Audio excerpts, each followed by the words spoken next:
I used to think teasing was harmless, just a playful way to keep things light when life started to weigh us down. But now, looking back, I see it wasn't teasing at all. It was testing, pushing boundaries I didn't realize were fragile until one day, I pushed too far. That's when I learned how quickly love can erode when respect quietly fades away. Ryan, my husband, was never the jealous type. He carried himself with a kind of quiet confidence that didn't need loud words or displays of dominance. His calm was what drew me to him in the first place. After a string of turbulent relationships with men who thrived on chaos, Ryan's steadiness felt like safety, a calm harbor after too many storms. Then there was Ethan, my best friend since college. We'd always been close, the kind of friends who could finish each other's sentences and text about everything and nothing at all. Ryan knew about him from the beginning. I introduced them early because, in my mind, I had nothing to hide. And for a while, it really was fine.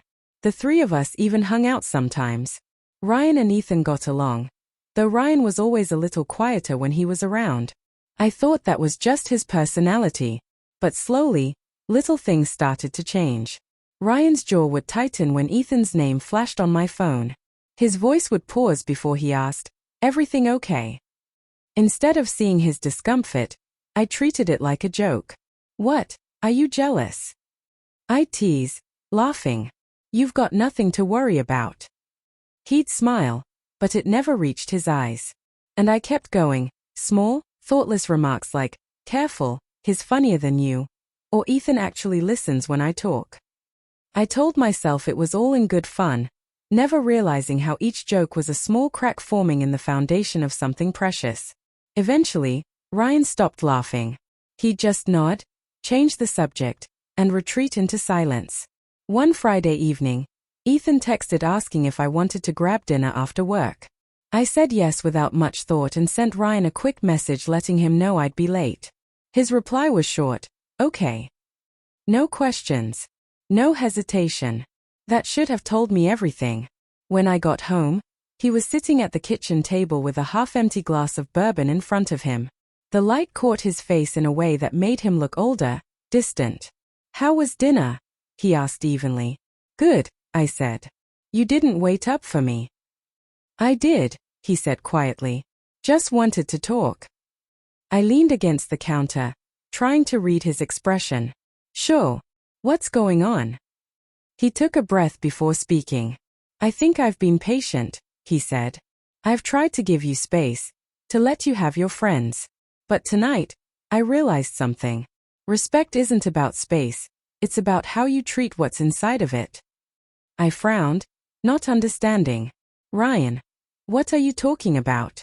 "It was just dinner. Ethan and I." "Our friends," he finished for me. "Yeah. I know. You've said that 1,000 times." His voice was calm, steady, too steady. That scared me more than anger ever could. He stood up and walked toward the hallway. "I'm not angry, Claire. I'm just done trying to prove I'm not the bad guy every time you want attention from someone else." My throat tightened. "You're overreacting." He turned, eyes tired but resolute. "Am I? Because every time you joke about me being jealous, what you're really saying is that you like that he seems to care more than I do." I didn't know what to say. The air between us felt heavy, like smoke after a fire. He grabbed his jacket and wallet from the table. "I'm going to stay at my brother's for a few days," he said quietly. "Maybe we both need some space." I tried to laugh it off, the same way I always did. "Come on, you're not serious." He paused at the door, looked back once, and said something I'll never forget. "Maybe I should have been jealous. Maybe then you'd have known I still felt like I mattered." Then he left. I stood there for what felt like hours, listening to the soft click of the door as it closed. A sound that didn't bring peace this time, only the echo of everything I'd just lost. It felt empty. For the first time, I wondered if all my jokes had really been quiet farewells I didn't recognize while saying them. The house seemed heavier without him. Not dramatic, just quieter. No yelling, no slamming doors. Just the dull ache of someone missing from the spaces that used to feel full. That night, I went to bed half expecting him to text or call. He didn't. The next morning, I checked my phone again. Still nothing. By the third day, I knew he wasn't coming back anytime soon. Ethan picked up on my mood almost immediately. He called during lunch, his tone careful. "You okay? You sound off." I hesitated before lying. "Yeah, just tired. Work's been rough." I couldn't bring myself to admit that my marriage was unraveling, that my harmless jokes had driven Ryan into silence. Saying it out loud felt like confessing to something crueler than I intended. That weekend, I decided to see him. His brother Mark answered the door, surprise flickering in his eyes. "He's out back," he said, stepping aside. Ryan was sitting on the porch steps, a mug of coffee cupped in his hands. He looked calm, too calm. For a moment, I didn't know how to start. The air between us felt fragile, like a cracked bridge we were both afraid to cross. "Hey," I said softly. He nodded. "Hey." I sat down beside him, close but not touching. "I didn't mean for it to get this bad." "I know you didn't," he said. "But meaning well doesn't undo what happened." That line hit harder than anything else he could have said. He wasn't angry, and that somehow made it worse. Anger means there's still fire. What he had now was ash. "I thought it was just teasing," I said, my voice small. "I didn't realize it hurt you." He looked at me, eyes tired. "You made me the joke in my own marriage. Do you know what that feels like? Laughing along because the moment I show it bothers me, I become the insecure husband." I stared down at my hands, twisting my ring. I was stupid. "No," he said quietly, rubbing a hand through his hair. "You were careless. That's different." The truth hung between us like something alive and unspoken. I wanted to reach out, to touch him, to close the distance between us, but I didn't know if I still had that right. "I haven't talked to Ethan," I said. "Since you left." Ryan nodded. "That's not really the point." "Then what is?" I asked, my voice cracking. He turned to me, eyes steady. "It's about what you chose to protect. Every time you made a joke at my expense, I wasn't hurt because of Ethan. I was hurt because you defended him more than you defended us." My throat tightened, the kind of ache that comes too late, when understanding finally catches up. "I want to fix this," I whispered.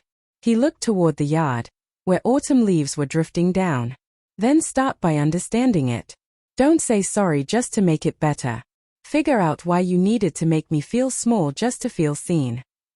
We sat there for a long time, quiet. Two people who had once loved each other easily, now sitting in the ruins of pride disguised as humor. When I left, I didn't cry.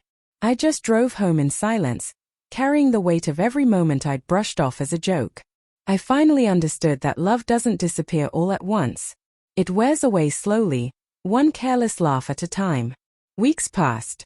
Ryan and I exchanged a few polite messages. Nothing deep, just distant kindness. I told him I'd started therapy, that I was trying to learn how to talk without hiding behind sarcasm. He replied, "That's good. I'm glad." A month later, he came by to pick up some things. We talked again, softer this time. He said he wasn't sure what came next but wasn't closing the door completely. I didn't ask him to stay. I just thanked him for being honest. That night, I looked through old photos. One from our honeymoon caught me. The one where I was laughing and he was looking at me with that quiet, patient smile. And I realized something I'd never seen before. He wasn't jealous. He was trusting. I'd mistaken his calm for indifference, his steadiness for weakness. He didn't stop loving me because of the jokes. He stopped believing I respected him enough not to make them. Now, when someone says, "It was just a joke," I remember that night. The sound of the door closing, the silence that followed. Because sometimes the joke isn't funny. Sometimes, it's the last thing you ever say before someone stops laughing with you forever.